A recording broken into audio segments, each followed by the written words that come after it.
The single most important part of the pre-training process is what I'm about to talk to you about right now. It is the pre-training conference call. Now, I realize for some of you, this might not work. You could work in a large corporation where that would be considered a breach of protocol. You're in the training department. This is a senior executive. You're not allowed to have communication with them. I understand that, but in many cases, it's perfectly fine if you ask in advance. Now, I can tell you the vast, vast majority of my competitors do not do this. I believe it gives me a competitive edge because it makes the training process so much more effective. So here's what I do. I reach out to the coordinator, the person who hired me, the person who's in charge of corralling all the individuals together in the room for the day of training. And I reach out to them typically 3 weeks in advance. And I say, we've got to have a 15-minute pre-training conference call with anyone who's going to be in the training. And I'm flexible as to when it is. You've got to line up people. I have them organize the conference call line, all of that. And I show up. And then what I do is I just introduce what it is we're trying to do. I don't spend any time talking about myself early in the call. I just talk about what is our one goal, what are the 4 skills you're going to get out of this, and is this what people bargained for? Is this what they want? And then I ask the question, is this what you were expecting? Do you want to add anything to the training? And then I listen. Now, I tell people the pre-training conference call is only for 15 minutes, and quite often it is, but I also allow people an opportunity to ask questions, and pre-training calls have gone an hour, hour and a half sometimes. I always tell people I'll stay as long as anyone in your organization has questions for me. This does so much for getting people excited about it, reducing stress, making them feel more comfortable with me because I've already shown them I can listen to them. I can answer their questions. I can show that I'm trying to deliver something of huge value to them. So it's a very important process. The other thing I do, and again, this will not work for everyone, I understand that, but I want to toss it out because it is extraordinarily important in the trainings that I take place. I give a homework assignment.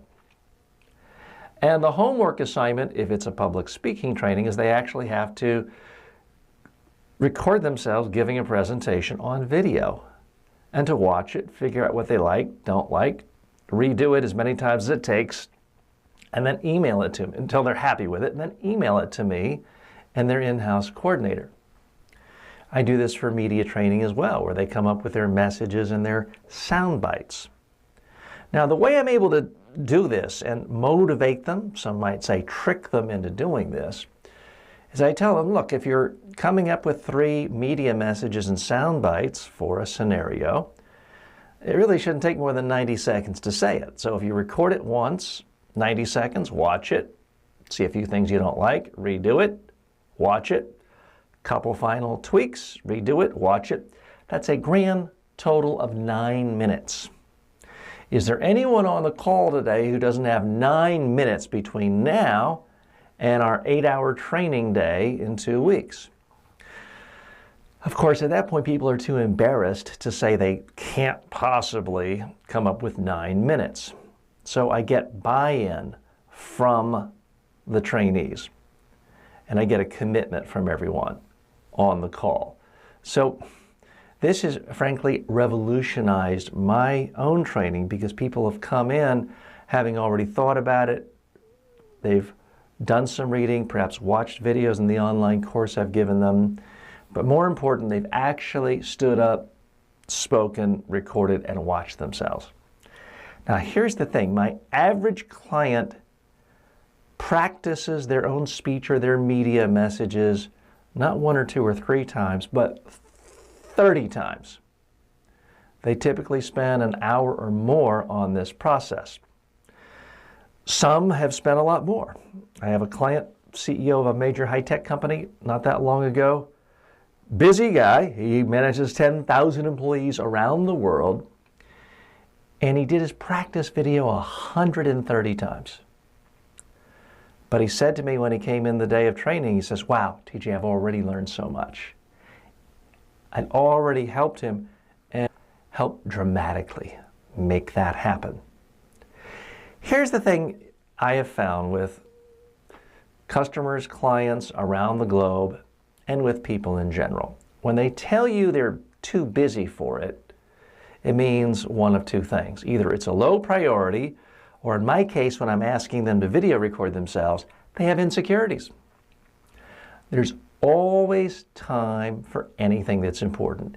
If the people coming to your training really care about the skill you're teaching them, if it is important to them, there will always be time to do the homework. There's always time for training. If it's not important, they'll never find time to do the homework.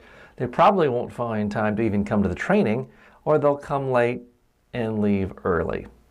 So give some thought to what you could do in a pre-training program for your clients, your customers, your colleagues, your in-house co-workers who you're training. Give some real thought to that and think about how you can introduce this in a pre-training conference call and how you can gently nudge them to do that.